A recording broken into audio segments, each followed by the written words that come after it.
Hey everyone, my name is Dis from the Internet Nomad Academy.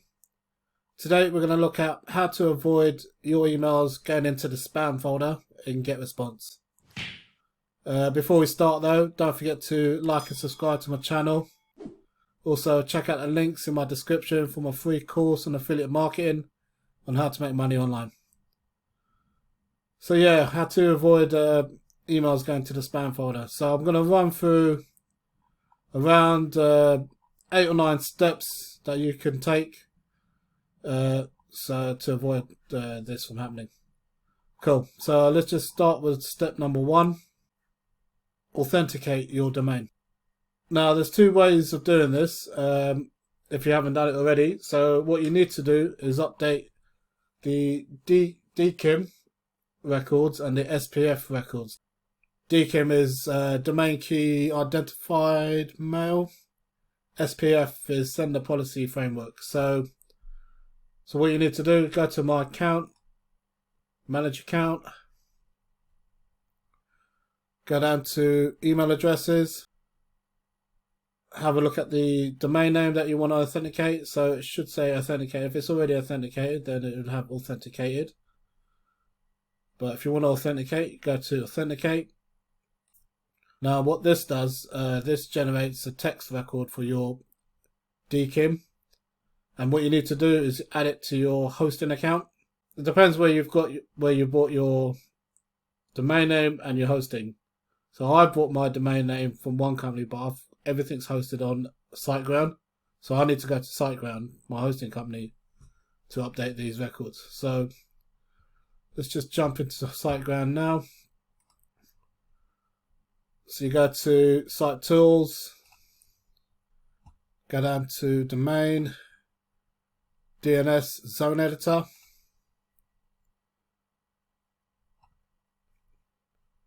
Okay, so you want text record. Go back to GetResponse and copy. So you only need to copy it up until your domain name for SiteGround, because it already has the end bit there. So just copy the front bit,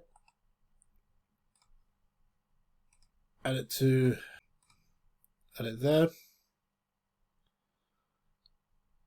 leave the TTL, and you go to copy the actual key. Go back to SiteGround, enter the value, paste it in, click create. Oh, I've got the dot there, I'll take the dot out. Create, and that's it. Go back to GetResponse, got it. So now that's okay, that's already authenticated. That was quick. That normally takes it can take up to 48 hours. But that's done it straight away, which is awesome. Now also what you want to do, which a lot of people leave out, is you want to update the SPF records as well. So what you need to do is on the Help Center, go to Help Center, type in how good is your email deliverability. And you want to go down and find the SPF record, which is this. Now, if you're not using SiteGround and you've never added an SPF record before, you shouldn't have an SPF record on your hosting. But places like SiteGround, they already have SPF records, because you can only have one SPF record. So if you see here, because all their mail is hosted through spam mail protection. So because you can only have one SPF, one record on your domain, you need to update the actual record that's already there. So let me just show you how you do that. So you go back here and you copy include SPF record getresponse.com. Just copy that bit there. Leave everything else. Copy, go back to Site Tools, find your SPF record. So it's that one there, obviously, but just make sure you've only got the one. Edit. Now you want to go to the end, right to the end, because you can have multiple accounts on there. Like if you've got a Weber or whatever, you can add loads of them. So right to the end, where just before the all, paste that in. Make sure there's a space between the last bit that you pasted in. So you've got a space between include and the last records. Then you go back to the end. Make sure there's a space between it all. And that's it. You're done. Press confirm. And that's done. So that's it. So now that you've updated these two records, the DKIM and the SPF records, because a lot of these providers like Hotmail and Gmail, they look out for things like this, because this authenticates your domain name. And now you have to sort of build up your reputation as well for this, now that you've done this. So that's done.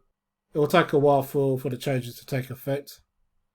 So now that you've done that, we can go to step 2, which is test with GMASS. So with GMASS, if you go here, gmass.co/inbox. Now what this does, this tests your emails as you're sending them out. So you can see this one inboxed. This one went to the spam folder, promotions folder on Gmail. And this one hit the spam folder. So, I mean, it's a good way of testing where your emails are landing.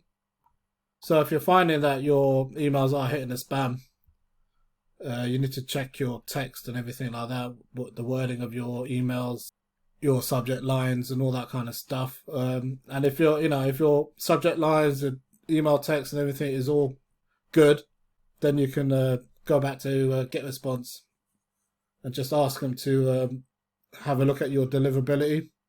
And they'll come back and say you need to be changing your text, subject lines and all that, and just say, listen, I have been doing this, and just tell them to send them, refer your ticket to the deliverability team, and try to be insistent with it, because sometimes they say, oh no, they can't do it. Just say, no, listen, look, I've done everything you wanted me to do, I'm still getting into spam, so refer me to the deliverability team.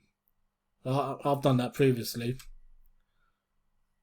And I forward your issue to the deliverability team, and they did that, and they must have changed my IP address because it started working after that. So it's good to be persistent with these guys as well, but don't be too rude with them, because they're good people. But tell them that you've done everything you can, and it's still going into the spam folder. So what you do, how to set this up, you copy these emails. And you go to the lists. I've already set one up. But what you do, you just create a list. Test.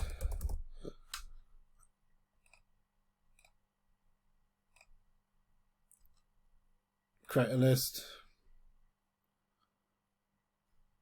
And in that list,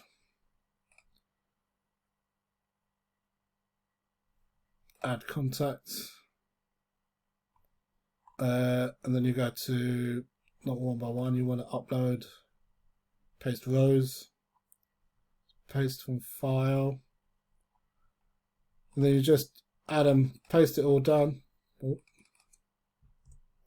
Let's go back to GMASS, copy these to clipboard, paste them in. Now these emails need to be on one line, and you have to have a comma at the end of it, so just make sure that these are all on one line.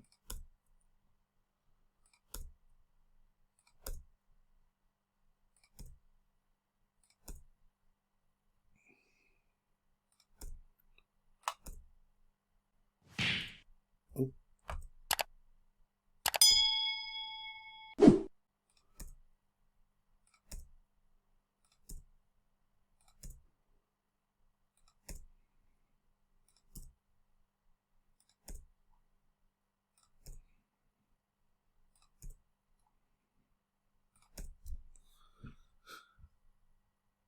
And that's it. Add, yeah, just leave that, it's fine. Have permission, yep.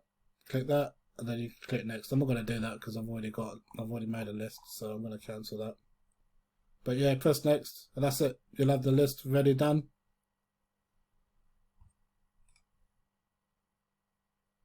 So let's just get rid of this.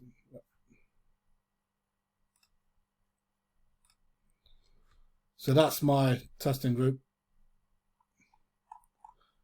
So what you do when you're sending out a broadcast, say, you just create a newsletter. Don't like the new version, I'm going to go with the old one. But for your list, what's it? Test. I don't normally suggest you use any of these templates, but I'm going to just use it just to test the GMASS.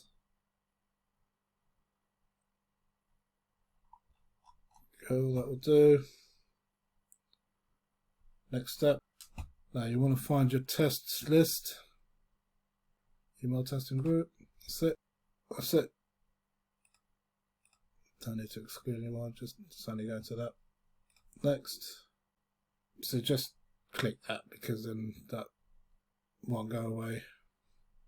I'll come back to this. I'm going to show it, or I'll explain a bit more about this as well.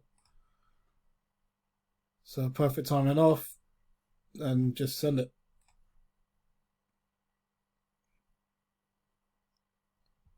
Now, if you go back to GMASS, just refresh that. I should start seeing your emails coming in. Okay, so that's delivered. So yep, alright, so that went to spam. That went to spam, they all went to spam. Ooh, that's not good, is it?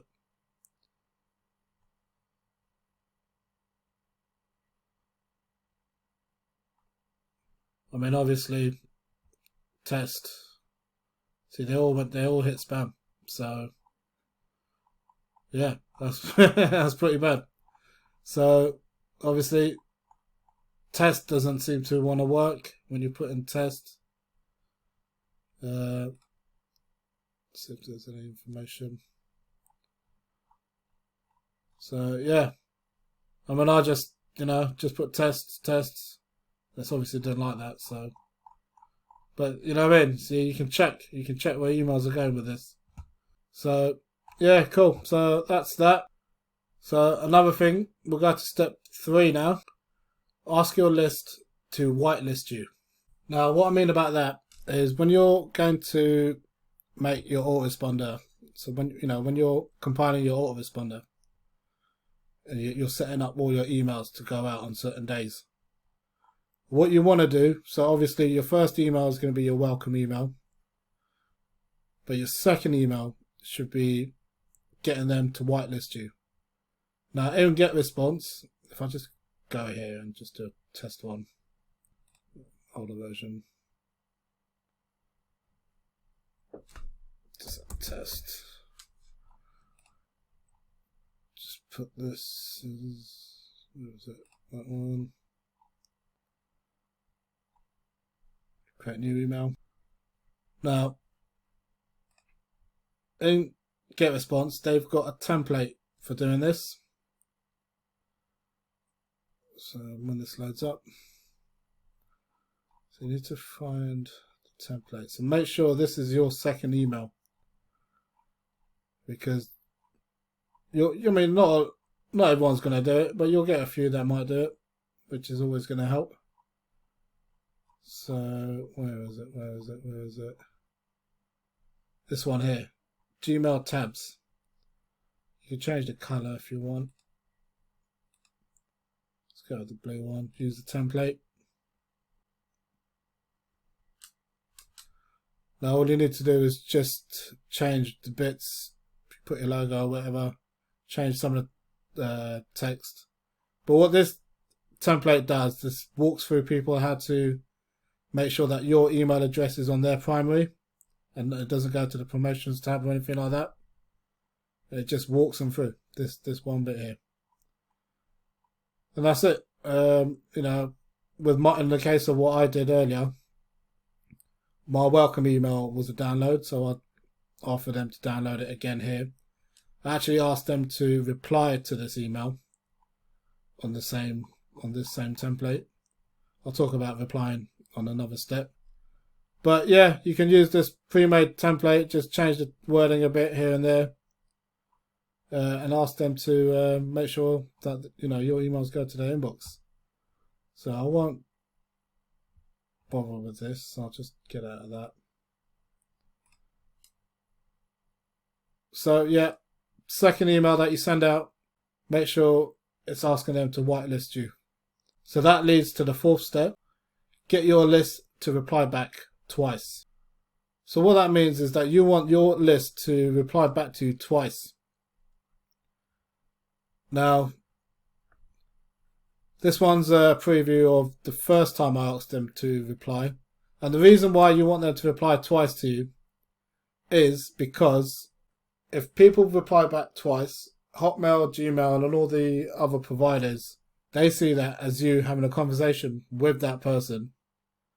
So they won't put you in spam, basically, because you're already in conversation with them. So they'll make sure that your email stays in the inbox.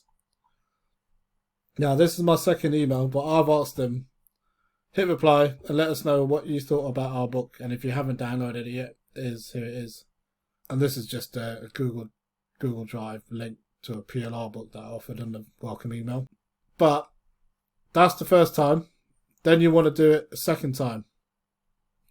So third email is just providing a bit of value content. Then you want to ask them to reply a second time. So I'll just show you an example. What particular training about starting an online business would you like to see more of?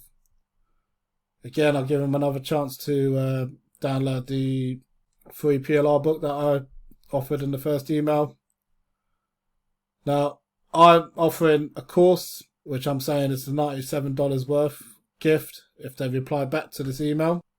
So as soon as they reply back with the answer to this question, I've set my actual email, the actual email that I use for this on SiteGround, to just send out an autoresponder to everyone that replies.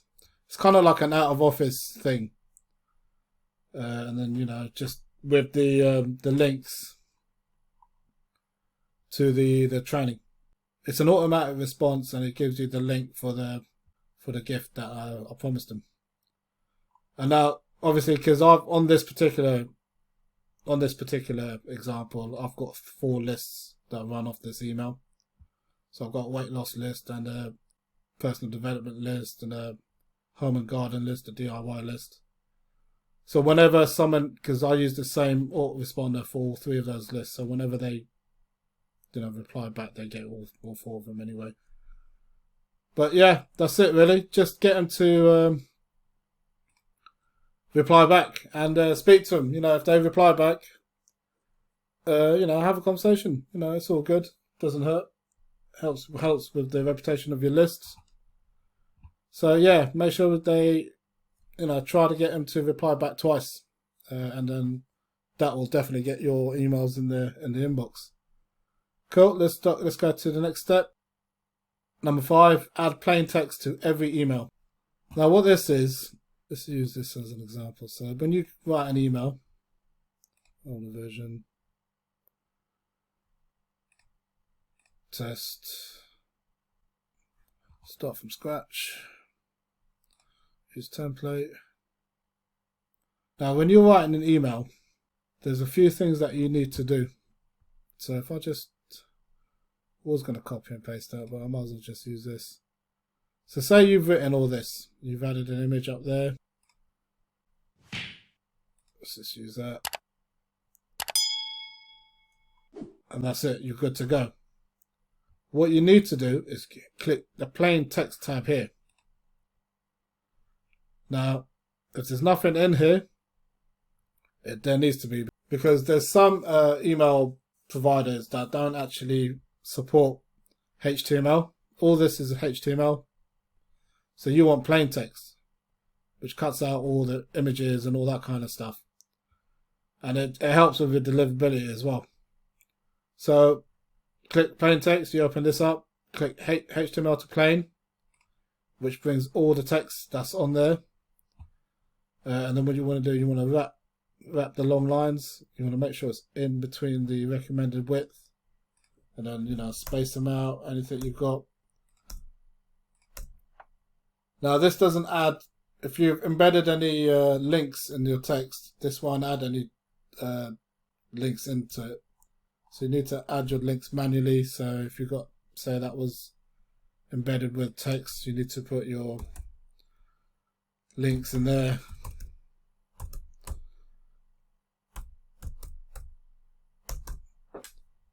And you know, just make sure it looks readable, you know, it's not all clumped together. And that's it. Close that. And once you've done that, you're good to go. And that leads me to the next step. Number 6, check your spam score. Now, what your spam score is at the top. So you go to test message. Never send a test message. Well, you can if you want, but in my experience, sending test messages, once if it goes to the spam folder from your test, that's it. It's never going to move out of there. So I never use that. So you go to spam score here. So that's -1. You want to be under 5, but I always try to go at 0, but I'm below 0, -1, which is all good. Sometimes it'll have a thing saying you haven't put your plain text in there. So obviously close it, do your plain text and come in and test it again. Sometimes it'll say you've got words in there like 30-day money back guarantee. They don't like that. Make money online and stuff. Well, make money online, you can get away with that actually. There's certain phrases, if you've got too much text or you haven't got enough text, it will tell you all on here. So when you check your spam score, just read the results it gives you, and just, you know, if it says there's not enough text, add more text. Too many images, take an image out, and just go with what this says. So -0.1, that's a damn good score basically. You ain't going to get spam on that. Anything over 5 is definite spam, but I always aim to hit 0 or -0, you know. And that's it for that. Next step. Number 7, check your inbox preview. Now I mentioned this before about inbox preview. And all this does is similar to GMASS. But all this does is they've got their own sort of inboxing preview that you can check. So inbox preview is here. Click that. And what they do, they've got inboxes on certain, on Gmail, AOL, Outlook, mobile devices as well. I mean, this doesn't necessarily affect your deliverability, but it shows you, you know, if they're delivering on their inboxes here, then it's a good thing. I always do it on every email. It takes time. So yeah, some of it's come in. This can take a while, so I normally just leave it like that. That's come in. And that's it. Next step. Step 8. Write good subject lines, content, and pre-headers. So yeah, really that's about it. I mean, there's other stuff with automations and stuff that I could have gone through, but I'll do that in another video. Otherwise, this video is going to take a long time. But generally, just make sure you've got good subject lines that make people want to open your email. Don't just keep sending them affiliate offers. You know, just send them content as well. You know, articles, PLR, and pre-headers as well. Make sure you use pre-headers. So pre-headers are basically little text that come on your inbox. So when you go to the inbox, you've got like a little text here. This is one of my ones. So you got last chance today. Check this out. So this is like another sort of subject line that you know that you want to exploit. And the way to do it on here is press pre-header here, and just add a little bit of text on the top there. That acts as a pre-header on your inbox, and use it to, you know, if you're promoting if you're doing a 5-day email series on a promotion, use it as a countdown. 2 days left, 1 day left, last day, or, you know, just something that sort of another sort of punchy headline that will make someone open your email. So that's it, guys. There's not really much else to show you for the moment. If I come up with more stuff, I'll let you know. But if you stick to those steps, it should be good. You should start seeing your emails hitting the inbox, and yeah, you know, it's all about people opening up your content, looking at your affiliate offers and making money, you know. So that's it. Cool. All right, I'll leave it there then. My name is Dis from the Internet Nomad Academy. Don't forget to like and subscribe to my channel. Also, check out the links in my description for my free course on affiliate marketing. And I'll see you on the next video. Peace.